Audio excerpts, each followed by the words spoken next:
नमस्कार, आपकी बात में स्वागत है आप सभी का। मैं हूं हितेश व्यास। हमारी आज की खास पेशकश है जमीन का खेल कटघरे में बघेल, शिकायत, जांच और फिर मामला दर्ज।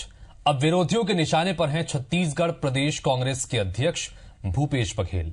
मामला भिलाई में गरीबों की जमीन पर आलीशान मकान बनाने से जुड़ा है। मामला गंभीर है। जो ईओडब्ल्यू ने धाराएं लगाई हैं बघेल और उनके परिवार पर लगाई हैं, वो भी काफी संगीन है। कानून अपना काम करेगा, लेकिन इस आरोप के सियासी मायने क्या है? ये केस किस तरह प्रदेश के इंटरनल पॉलिटिक्स को प्रभावित करेगा और खुद भूपेश बघेल के लिए केस कितना बड़ा डैमेज साबित होगा? ये कुछ ऐसे सवाल हैं जिसके जवाब आज हम लेने की कोशिश करेंगे।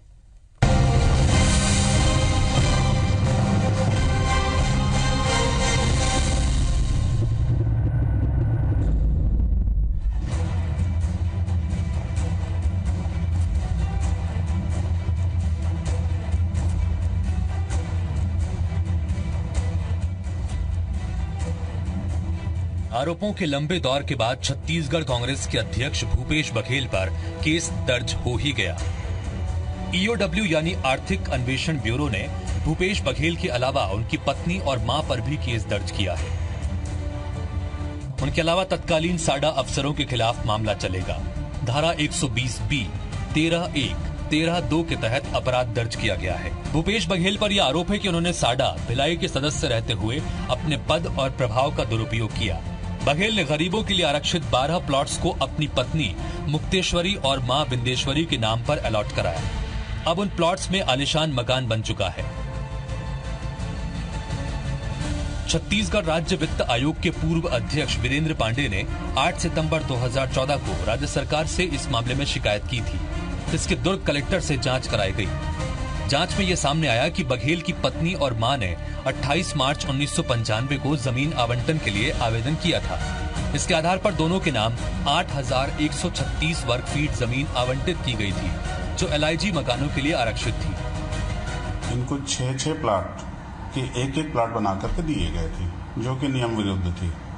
जांच हुई है। जांच पर यह बात सही पाई गई कि चूंकि वो प्लाट एक व्यक्ति को एक प्लाट दिया जाना था, लेकिन इनको 6 प्लाटों का एक प्लाट बना करके दिया गया था। उसी पर से यह प्रकरण पंजीबद्ध किया गया। इस मामले में पूर्व मंत्री और जनता कांग्रेस छत्तीसगढ़ के नेता विधान मिश्र ने राज्य सरकार पर सांठगांठ का आरोप लगाया है।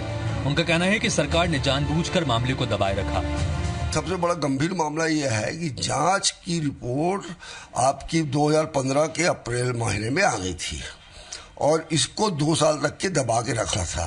तो इससे ये प्रूफ होता है कि मुख्यमंत्री रमन सिंह और ये मिले हुए हैं भूपेश बघेल। दूसरी ओर भूपेश बघेल ने इस मामले में सीधे सीएम को आड़े हाथों लेने की कोशिश की। सवाल मेरे मकान और जमीन का नहीं है। डॉक्टर रमन सिंह और उनके मित्र श्री अजीत प्रमोद जोगी जी के राजनीतिक झुंझलाहट का। इन आरोपों में कितनी सच्चाई है, ये जांच का विषय है, पर इससे बघेल के विरोधियों को एक मौका जरूर मिल गया है। कांग्रेस की अंदरूनी राजनीति में और बघेल के पॉलिटिकल पोजीशन पर क्या इस मामले का कोई साइड इफेक्ट दिखेगा? अब ये एक बड़ा सवाल है। तहसीन जैदी के साथ धनवेंद्र जायसवाल, IBC 24, रायपुर।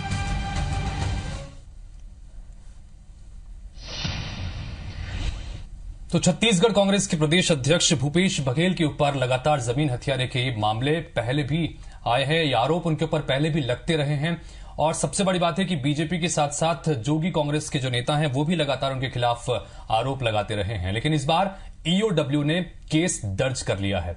ऐसी स्थिति में अब इस मामले का आगे क्या होगा और सबसे बड़ी बात यह कि प्रदेश की सियासत पर इसका क्या असर पड़ेगा, कांग्रेस की सियासी सेहत पर क्या असर पड़ेगा और सबसे बड़ी बात यह कि भूपेश बघेल की छवि पर इसका कितना असर पड़ेगा। और सबसे बड़ी बात यह कि ये जो पूरा मामला है, इसके टेक्निकल इश्यूज क्या क्या हैं, टेक्निकल चीजें क्या क्या हैं, इसको जानने समझने के लिए हम सीधे सवाल करेंगे। हमारे साथ में इस समय छत्तीसगढ़ प्रदेश कांग्रेस के अध्यक्ष भूपेश बघेल साहब जुड़ रहे हैं और साथ ही बीजेपी प्रवक्ता श्रीचंद सुनानी जी हैं। आप दोनों का बहुत बहुत स्वागत है।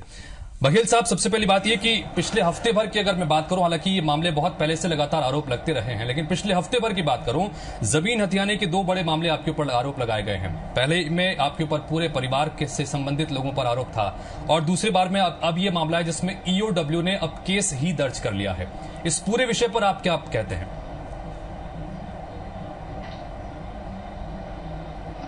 ये दरअसल में छत्तीसगढ़ के जो मुद्दे हैं उसको भटकाने की कोशिश है। रमन सिंह जो कमीशन खोरी कर रहे हैं और जो घपले किए हैं उससे ध्यान बटाने के लिए ये सारा खेल खेला जा रहा है।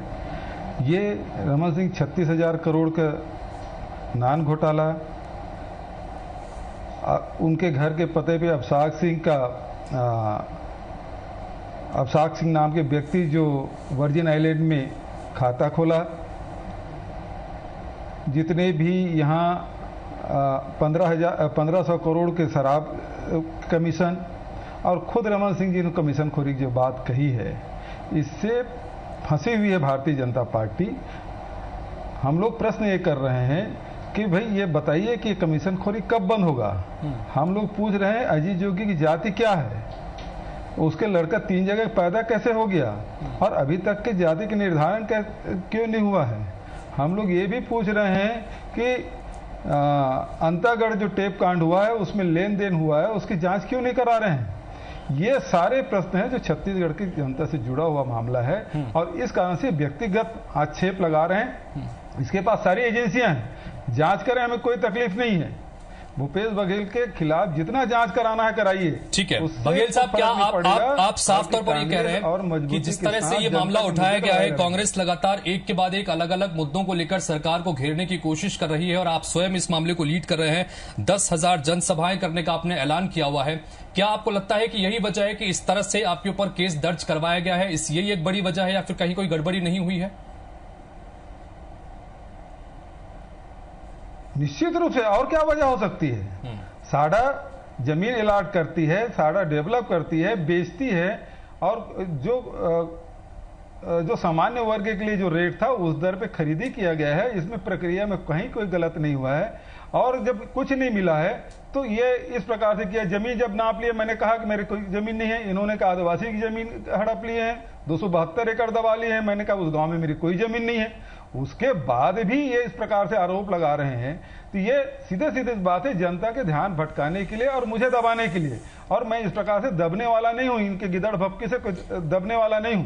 लेकिन बघेल साहब, इन सब के मामले में जो सवाल उठ रहे हैं इस केस से संबंधित, वो एक सवाल सबसे बड़ा महत्वपूर्ण यह है कि जब आप उस इलाके के विधायक थे और उस समय चूंकि विधायक होने के नाते आप साडा के सदस्य भी थे, तो सदस्य होने के नाते भी आपको कई तरह के नियम कायदों की जानकारी होगी। ऐसी स्थिति में क्या आपको यह नहीं पता था कि जो जमीन आपको अलॉट की जा रही है वो LIG के लिए है, निम्न आय वर्ग के लोगों के लिए है? ऐसी स्थिति में उसका लेआउट बदलवाना, जो कि साडा का अधिकार क्षेत्र में नहीं था, शासन ही वो कर सकता है, क्या इन सब के नियमों के बारे में आपको जानकारी नहीं थी? और अगर थी तो आपकी मंशा पर सवाल क्या नहीं उठाना चाहिए? हितेश जी, आप भी इस भ्रम जाल में फंस गए। क्या आपके पास कोई कागज है जिसमें वो लिखा गया है कि ये निम्न आय वर्ग के लिए है? एक भी कागज दिखा दे सरकार के लोग। ये निम्न आय वर्ग के लिए था ही नहीं। ये तो भारतीय जनता पार्टी जिस प्रकार से हमेशा झूठ बोलती है। बघेल साहब, मेरे पास जो कलेक्टर ने जांच रिपोर्ट तैयार की थी, बघेल साहब जो कलेक्टर ने जांच रिपोर्ट तैयार की थी वो रिपोर्ट मेरे हाथ में है। उसमें साफ तौर पर लिखा गया है कि वो LIG के लिए उस समय थी, लेकिन बाद में उसका लेआउट बदलवाया गया। ये जांच रिपोर्ट कलेक्टर ने जो जांच की थी उसके प्रतिवेदन में इस बात का जिक्र है। कलेक्टर झूठ बोल रही है, दुर्ग कलेक्टर झूठ बोल रही है। वो दस्तावेज जो आपके वसुंधरा नगर जो प्रोजेक्ट बना है उसमें दिखा देना। वो जो मूल जो आवेदन है उसको दिखाइए। कलेक्टर तो वैसे भारतीय जनता पार्टी के एजेंट की तरह काम कर रही है। दुर्ग कलेक्टर जो वो तो जिला भाजपा अध्यक्ष है, दुर्ग कलेक्टर नहीं है। वो जैसे यहाँ शासन कहेगी उस प्रकार से रिपोर्ट भेजेगी। मैं ये कह रहा हूं कि साडा के जो मूल प्रतिवेदन है, मूल जो इसकी डायरी है, वो दिखा दे। उस फाइल में कहीं भी लिखा हो, किस पन्ने पे लिखा गया है कि ये निम्न आय वर्ग के लिए है। ठीक है, ठीक है। और ये निम्न आय वर्ग के लिए नहीं है तो फिर झूठ बोलने की जरूरत क्या है? ठीक है बघेल साहब, मैं चाहूंगा कि आप बने रहिए, चूंकि हमारे साथ में श्रीचंद सुंदरानी जी भी हैं सरकार की तरफ से प्रतिनिधि के तौर पर। सुंदरानी जी, ऐसी स्थिति में आपने अभी साफ तौर पर सुना, बघेल साहब को कहना है कि ये मामला इसलिए उठाया जा रहा है कि लगातार कांग्रेस अलग अलग मुद्दों पर सरकार को घेरने की कोशिश कर रही है। अलग अलग कमीशन का जो मामला है या तमाम अलग अलग मामले हैं, इस मामले को पुरजोर तरीके से उठाया जा रहा है, इसलिए ये इस तरह का केस करवाया गया है। देखिए, भूपेश जी बहुत सीनियर लीडर हैं, मैं उनको बड़ा सम्मान देता हूं, और भूपेश जी का सीधा सीधा ये आरोप भारतीय जनता पार्टी की सरकार पर या डॉक्टर रमन सिंह जी की सरकार पर कि हम उनके खिलाफ मुद्दे उठाए जा रहे हैं, इसलिए हमारे खिलाफ ये जांच कराई जा रही है, इस बात से मैं कतई सहमत नहीं हूँ। और वो लगातार मुद्दे उठा रहे और पिछले 13 साल से भारतीय जनता पार्टी की सरकार काम कर रही है और 14वां साल शुरू हुआ है, एक भी कांग्रेस के नेता के खिलाफ कोई भी दुर्भावना से जांच या कोई भी आरोप लगाने का काम भारतीय जनता पार्टी की सरकार ने नहीं किया, न ही बदले की भावना से किसी के विरुद्ध चाहे वो कितना भी आक्रामक तेवर अपना। 10 अप्रैल 2015 को कलेक्टर में जिस जांच रिपोर्ट का जिक्र है और जो मेरे हाथ में है, 10 अप्रैल 2015 को ये रिपोर्ट आ गई थी। इसके बाद 2 साल का वक्त लग गया अब इस मामले, और यही मामले बता दूं कि रेवेन्यू सेक्रेटरी KR पिस्दा ने कहा था कि यह मामला जांच के योग्य ही नहीं है। ऐसी स्थिति में अब उसी मामले में EOW का केस दर्ज कर देना, और वो भी 2015 के 2 साल बीत जाने के बाद, क्या ये मंशा पर सवाल खड़े नहीं करता? देखिए, लगातार भारतीय जनता पार्टी के किसी नेता ने, भारतीय जनता पार्टी के किसी कार्यकर्ता ने कभी भूपेश जी पे आरोप नहीं लगाया। ये जो भी आरोप लगे जोगी जी की कांग्रेस की तरफ से, जोगी जी कांग्रेस के नेताओं की तरफ से, या उसके पहले आदरणीय वीरेंद्र पांडे जी ने इस प्रकार के आरोप लगाकर जांच करने की मांग की। शासन ने जांच की, जो भी किया, लेकिन EOW में जो मामला गया है, क्या डॉक्टर रमन सिंह जी के कारण गया? जोगी कांग्रेस के लोग ये आरोप लगाते हैं कि डॉक्टर रमन सिंह जी और भूपेश जी के बीच साठगांठ है। भूपेश जी ये आरोप लगाते हैं कि जोगी जी और डॉक्टर रमन सिंह जी के साथ में साठगांठ है। हम तो ये स्पष्ट रूप से कहते हैं कि भारतीय जनता पार्टी की सरकार की किसी से कोई साठगांठ नहीं। भारतीय जनता पार्टी की सरकार किसी के खिलाफ दुर्भावनाओं से कोई काम नहीं करती। भारतीय जनता पार्टी के सरकार चाहे कांग्रेस कितना भी विरोध करे, हम किसी के प्रति दुर्भावना बघेल साहब इस पे कुछ कहना चाहेंगे? बीजेपी किसी के खिलाफ दुर्भावना से काम नहीं करती, और जो भी आरोप आपके खिलाफ लगाए गए हैं वो विजेंद्र पांडे जी की तरफ से लगाए गए हैं या फिर जोगी कांग्रेस के नेताओं की तरफ से लगाए गए हैं, बीजेपी का इसमें कोई लेना देना नहीं है, आप क्या कहेंगे? मुझे तो श्रीचंद सुंदरानी जी की स्मरण शक्ति पे तरस आता है, क्योंकि आज से 3 साल पहले पूर्व संसदीय सचिव विजय बघेल जी ने EOW में शिकायत की थी, राज्य शासन से शिकायत की थी। शिवरतन शर्मा जी उस प्रेस कॉन्फ्रेंस में थे, IBC के पास मैं समझता हूं उसके पूरे वीडियो होगा, और उसमें जम की खिंचाई हुई थी और ये दोनों उठ के भाग गए थे प्रेस कॉन्फ्रेंस से, दोनों सीनियर लीडर इसके भाग गए थे। तो भारतीय जनता पार्टी ये क्यों कर रही है कि ये उन्होंने आरोप नहीं लगाया? सीधा सीधा इन्होंने आरोप लगाया है, आपके IBC में होगा इनके रिकॉर्ड, ये झूठ बोल रहे हैं। यही तासीर। अब सवाल इस बात का है कि श्रीचंद सुंदरानी जी और उसके साथीगण जब से 21 अप्रैल के बाद से क्या कमीशन खाना बंद कर दिए?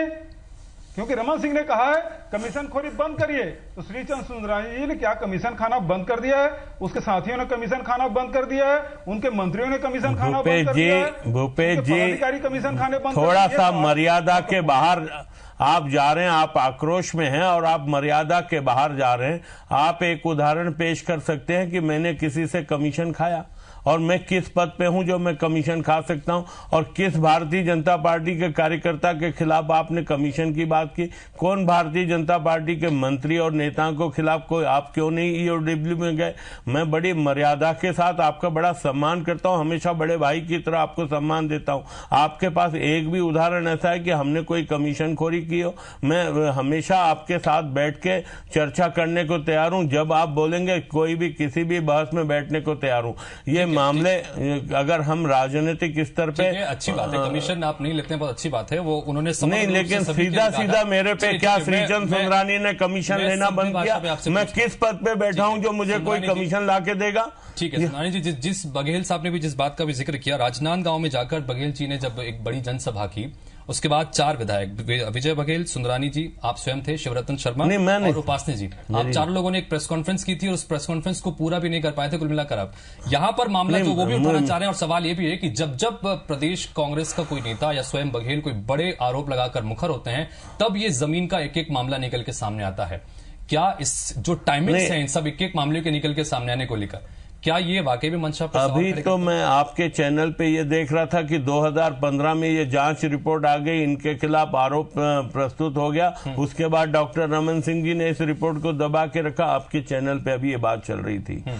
अगर डॉक्टर रमन सिंह जी को दुर्भावना से काम करना होता तो क्या 13 साल चुप बैठती डॉक्टर रमन सरकार? किसी एक कांग्रेसी नेता के खिलाफ कोई मामला दर्ज किया? आज कांग्रेस पार्टी पूरी की पूरी, चाहे वो केंद्र की हो या राज्य की हो या जब जब सरकार रही, कहीं न कहीं भ्रष्टाचार के आरोप लगते रहे। लेकिन भारतीय जनता पार्टी की छत्तीसगढ़ की सरकार ने कोई दुर्भावना से कोई बात की? आज केंद्र में बहुत सारे नेताओं पे आरोप लगे हुए हैं, भारतीय जनता पार्टी कोई दुर्भावना से काम नहीं करती, कोई मामला ऐसा व्यक्तिगत रूप से किसी के खिलाफ नहीं उठाती। और हम तो आज चाहे भूपेश जी का मामला हो, चाहे कोई आप पूर्व में जिस प्रेस कॉन्फ्रेंस की बात कर रहे हैं, मैं कभी भी हो सकता मेरी संज्ञान में न हो, लेकिन उन्होंने जिस प्रकार मेरे कोई चीज जरूरी नहीं कि हर चीज मेरे संज्ञान में होगी। जिस प्रकार से भूपेश जी ने मुझे कहा कि आप की समझ पे तरस आता है, तो मैं बहुत सारी बातों का भी यहाँ उल्लेख करूंगा जिसके बारे में शायद भूपेश जी अज्ञानता व्यक्त कर दें, लेकिन मैं उन सारी चीजों को कहना नहीं चाहता। लेकिन राजनीति में आरोप लगते रहना ये एक स्वाभाविक प्रक्रिया है, लेकिन हमको राजनीति में ठीक है सर, मैं एक छोटे से ब्रेक के लिए पर रुकूंगा। और चूंकि भूपेश जी भी लगातार बने हुए हैं, हम यह जानने की कोशिश करेंगे कि चूंकि अब ये मामला इस तरह का निकल के सामने आया और सीधे सीधे भूपेश बघेल पर आरोप लगे हैं और मामला ईओडब्ल्यू ने दर्ज किया है, ऐसी स्थिति में प्रदेश की सियासत में, कांग्रेस की सियासत में इसका क्या असर पड़ेगा? एक छोटे से ब्रेक के लिए रुक रहे हैं, ब्रेक के बाद चल लौटते हैं, उस पर बात करते हैं।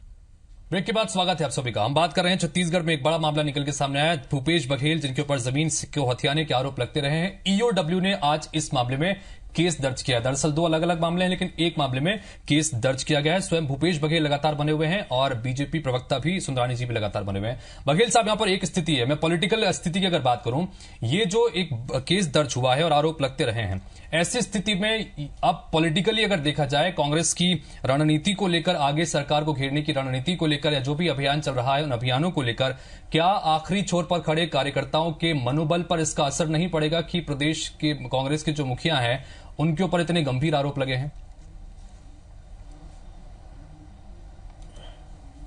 बिल्कुल फर्क नहीं पड़ेगा। हम तो सुंदरानी जी से पूछना चाहते हैं कि ये बात मैंने नहीं कही कि आप कमीशन खाते हैं नहीं खाते हैं, ये तो रमन सिंह जी ने कहा कि कमीशन खाना छोड़ दो, तो इसलिए मैं पूछा कि आपने कमीशन खाना छोड़ा कि नहीं? आपने मेरा नाम लेके बोला, बड़ा सम्मान करता हूं भूपेश जी। शिकायत की, अरे भाई सुनिए भाई, अरे भाई मेरी बात पूरी होने दीजिए।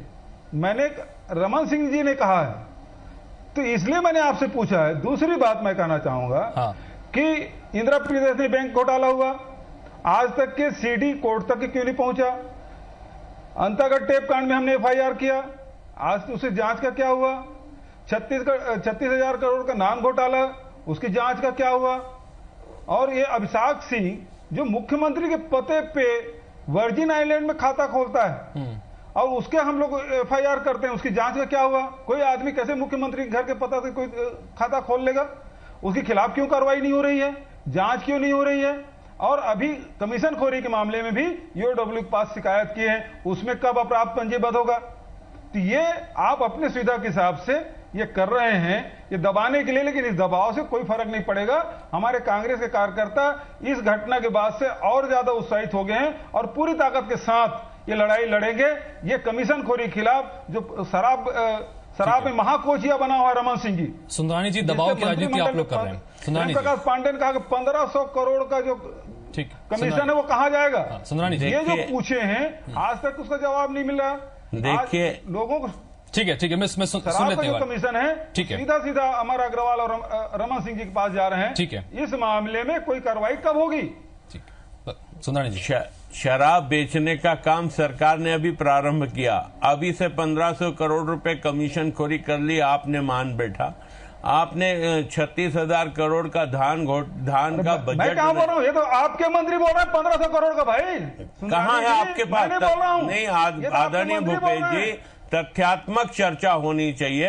अगर कहीं पे किसी ने कोई बात कह डाली जिसको मंत्री जी से संबंध है कि नहीं है, इसके कोई प्रमाण नहीं हो, इसलिए ऐसी बातें चर्चा नहीं करनी चाहिए। मैं तो कहता हूं कि हम राजनीति में मूल्यों के आधार पर राजनीति में आए हैं। राजनीति हम लोग पारदर्शिता के आधार पे करते हैं। मैं ये भी मानता हूं कि राजनीति में 90% आरोपों में कोई दम नहीं होता, 95% आरोपों में कोई दम नहीं होता। और आपके ऊपर लगे आरोप सही है गलत है, मैं इस भी गहराई में नहीं जाना चाहता, लेकिन तो एक उदाहरण, आरोप में कोई दम नहीं है, आपने स्वीकार कर लिया, धन्यवाद। मैंने ये कहा कि आपके ऊपर लगे आरोप या सही है या गलत है, मैं इस बात के गहराई में नहीं जाना चाहता। मैं एक बात की जरूर चर्चा करूंगा, एक राजनीतिक मूल्य इस देश में एक नेता ने अपनाया था। आरोप लगे थे हवाला कांड के लालकृष्ण आडवाणी जी के ऊपर। आडवाणी जी ने उसी दिन संकल्प लिया था कि जब तक मैं आरोप मुक्त नहीं हो जाऊंगा तब तक राजनीतिक संसद के चौखट पे जाऊंगा नहीं, लेकिन उन्होंने तब तक संसद में नहीं गए जब तक वो हवाला से बरी नहीं हुए। एक ऐसे भी उदाहरण है आदरणीय भूपेश जी, मैं आपके प्रति बड़ा मेरा सम्मान है, हमेशा सम्मान करता हूं मैं आपका, लेकिन आप व्यथित होकर किसी के ऊपर व्यक्तिगत आरोप लगाएं, मुझे बड़ा आज व्यक्तिगत रूप से दुख हुआ। सुंदरानी जी ये साफ तौर पर कहना चाह रहे हैं कि जैसे कि नैतिकता के आधार पर इस मामले में इस्तीफा देना चाहिए और जब तक जांच हो तब तक आप इस राजनीति से दूर रहें, इनका ये कहना है। उसके अलावा एक मेरा सवाल आपसे आखिर ये भी है, समय की कमी है मेरे पास में, कि गरीबों की जमीन हथियाने जैसा गंभीर आरोप, ऐसी स्थिति में कांग्रेस जो अभियान सरकार के खिलाफ चला रही है, लोगों के बीच जब कांग्रेस जाएगी तो क्या इसका नेगेटिव इफेक्ट कांग्रेस की छवि पर और भूपेश बघेल की छवि पर नहीं पड़ेगा?